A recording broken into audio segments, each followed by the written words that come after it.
वन्दे देव उमापतिं सुरगुरुं वन्दे जगत्कारणं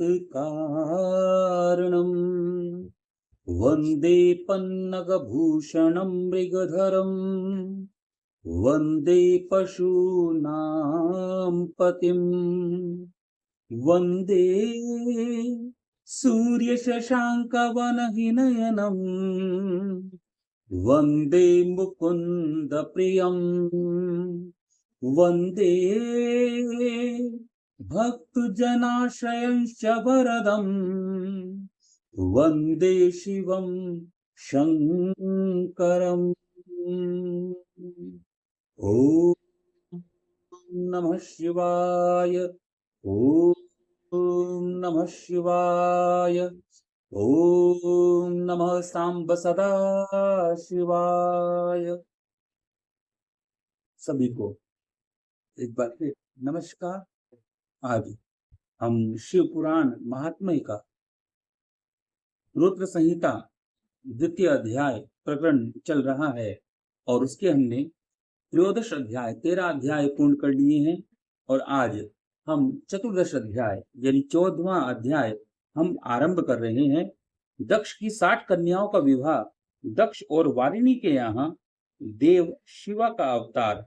दक्ष द्वारा उनकी स्तुति और सती के सद्गुणों एवं चेष्टाओं से माता पिता की प्रसन्नता। ब्रह्मा जी कहते हैं, देवर्षे, इसी समय दक्ष के इस बर्ताव को जानकर मैं भी वहां आ पहुंचा और पूर्ववत उन्हें शांत करने के लिए सांत्वना देने लगा। जिन्होंने नहीं सुना है ये मैं बता देता हूँ क्या बर्ताव, कि नारद के प्रति उनका बर्ताव जो था वो कहने लगे कि नारद तुम्हारे ही प्रभाव से मेरे जितने भी पुत्र हैं वो सब ब्रह्मचारी बन रहे हैं और वह ब्रह्मचर्य की तरफ जा रहे हैं, जिससे कि जो मैंने लक्ष्य लिया है, दक्ष प्रजापति ने जो लक्ष्य लिया है यहाँ पर प्रजा को बढ़ाने का, तो वह उनका यह सिद्ध होता नहीं दिखाई दिया। तो वह अपने भ्राता नारद पर कुपित होते हैं। तो वही है कि वह इस बर्ताव को जानकर मैं भी वहां आ पहुंचा और पूर्ववत उन्हें शांत करने के लिए सांत्वना देने लगा। तुम्हारी प्रसन्नता को बढ़ाते हुए मैंने दक्ष के साथ तुम्हारा सुंदर स्नेहपूर्ण संबंध स्थापित कराया। तुम मेरे पुत्र हो, मुनियों में श्रेष्ठ हो और संपूर्ण देवताओं के प्रिय हो। अतः बड़े प्रेम से मैं तुम्हें आश्वासन देकर मैं फिर अपने स्थान पर आ गया। तदनंतर प्रजापति दक्ष ने मेरी अनुनय के अनुसार अपनी पत्नी के गर्भ से 60 सुंदर कन्याओं को जन्म दिया और आलस्य रहित हो धर्म आदि के साथ उन सबका विवाह किया।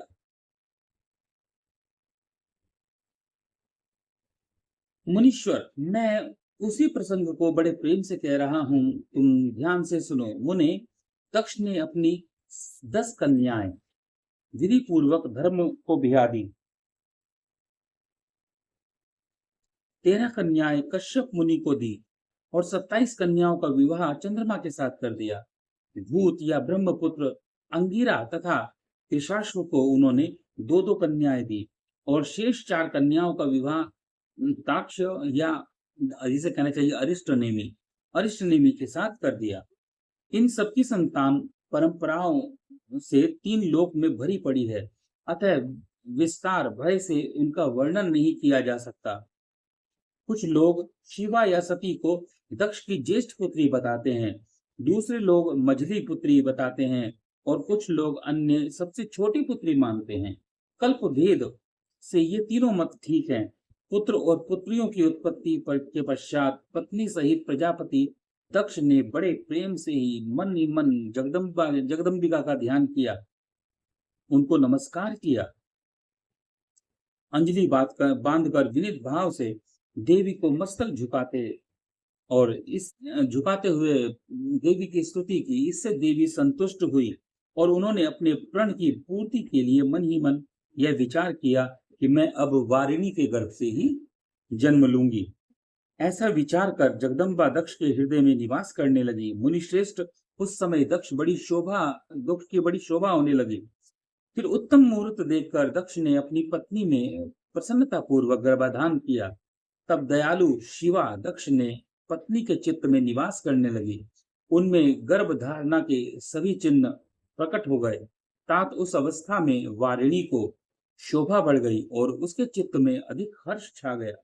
भगवान शिवा के निवास प्रभाव से वारिणी महामंगल रूपिणी हो गई और दक्ष ने अपने कुल संप्रदाय, वेद ज्ञान और हार्दिक हार्दिक उत्साह के अनुसार प्रसन्नता पूर्वक पुंसवन आदि संस्कार संबंधी श्रेष्ठ सभी क्रियाएं की।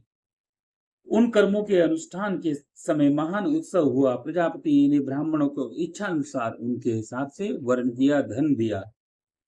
इस अवसर पर वारिणी के गर्भ में देवी का निवास हुआ जानकर श्री विष्णु आदि सभी देवता बड़ी प्रसन्नता के साथ नमस्कार कर उन मां जगदम्बा का स्तवन किया और समस्त लोगों का उपकार करने वाली देवी शिवा को बारंबार प्रणाम किया। वे सब देवता प्रसन्न चित्त हो दक्ष प्रजापति की वारिणी की भूरी भूरी प्रशंसा करने लगे। अपने प्रशंसा कर अपने अपने स्थानों को लौट गए। नारद जब 9 महीने बीत गए तब लौकिक गति का निर्वाह कराकर 10वें महीने के पूर्ण होने पर चंद्रमा आदि ग्रहों तथा ताराओं की अनुकूलता से युक्त सुखद मुहूर्त में देवी शिवा शीघ्र ही अपनी माता के सामने प्रकट हुई। उनके अवतार लेते ही प्रजापति दक्ष बड़े प्रसन्न हुए और उन्हें देखकर महान तेज से देदीप्यमान देख उनके मन में यह विश्वास हो गया कि यह साक्षात जगदम्बा हैं। वे शिवा देवी ही मेरी पुत्री के रूप में प्रकट हुई हैं। उसी समय आकाश से फूलों की वर्षा होने लगी और मेघ जल बरसने लगा। मुनीश्वर सती के जन्म लेते ही संपूर्ण दिशाओं में तत्काल शांति छा गई। देवता आकाश में खड़े हो मांगलिक बाजे बजाने लगे। अग्निशालाओं की बुझी हुई अग्नियां सहसा प्रज्वलित हो उठी और सब कुछ परम मंगलमय हो गया। वारिणी के गर्भ से साक्षात जगदम्बा का प्रकाट्य हुआ।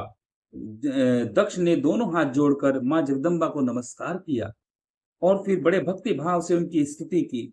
बुद्धिमान दक्ष के स्तुति करने पर जगदम्बा शिवा उस समय दक्ष से इस प्रकार बोली जिससे माता वारिणी न सुन सके। देवी बोली, प्रजापते, तुमने पहले पुत्री रूप में मुझे प्राप्त करने के लिए मेरी आराधना की थी। तुम्हारा वह मनोरथ आज सिद्ध हो गया। अब तुम उस तपस्या के फल को ग्रहण करो। उस समय दक्ष से ऐसा कहकर देवी ने अपनी माया से शिशु रूप धारण कर लिया और शैशव भाव प्रकट करती हुई वे वहां रोने लगी। उस बालिका का रोदन सुनकर सभी स्त्रियां और दासियां बड़े वेग से प्रसन्नता पूर्वक वहां आ पहुंची। हास्किनी की पुत्री का अलौकिक रूप देखकर उन सभी स्त्रियों को बड़ा आश्चर्य हुआ, बड़ा हर्ष हुआ। नगर के सब लोग समय समय पर जाकर जय जयकार करने लगे। गीत और वाद्यों के साथ बड़े भारी उत्सव मनाया गया। पुत्री का मनोहर मुख देखकर सबको बड़ी ही प्रसन्नता हुई। दक्ष ने वैदिक कुलोचित आचार का विधि पूर्वक अनुष्ठान किया, ब्राह्मणों को यथोचित दान दिया और दूसरों को भी धन बांटा। सब और यथोचित गान और नृत्य होने लगे। भांति भांति के लोग मंगल कृत्य के साथ साथ बहुत से बाजे बजाने लगे। उस समय दक्ष ने समस्त सद्गुणों की सत्या से प्रशंसित होने वाली अपनी उस पुत्री का नाम प्रसन्नता पूर्वक उमा रखा। तदंतर संसार में लोगों की ओर से उसके और नाम भी प्रचलित किए गए, जो सब के सब महान मंगलदायक और विशेष से समस्त दुखों का नाश करने वाले हैं। वारिणी और महात्मा दक्ष अपनी पुत्री का पालन करने लगे तथा शुक्ल पक्ष की चंद्र कला के समान दिनों दिन बढ़ने लगी। वे श्रेष्ठ बाल्य अवस्था में भी समस्त उत्तोत्तम गुण लिए उसमें उसी तरह प्रवेश करने लगे जैसे शुक्ल पक्ष का चंद्रमा बढ़ता है। शुक्ल पक्ष के चंद्रमा में जब कलाएं प्रविष्ट हो जाती हैं, ठीक ऐसी ही कलाएं इस मनोहारिणी पुत्री में भी प्रविष्ट होने लगी। दक्ष कन्या सती सखियों के बीच बैठी बैठी जब वह अपने भाव में निमग्न होती थी, तब बारंबार भगवान शिव की मूर्ति को चित्रित करने लगती थी। मंगलमय सती जब बालोचित सुंदर गीत गाती, तब स्थाणु हर एवं रुद्र नाम लेकर स्मर शत्रु शिव का स्मरण किया करती थी। इति श्री रेवाखंडे शिव संहिता महात्मये नाम रुद्र संहिता द्वितीय अध्याय चतुर्दशो अध्याय समर्पण। ओम नमः शिवाय नमः शिवाय। मंगलम भगवान शंभु मंगलम गरुड़ध्वज मंगलम पार्वती नाथो मंगला।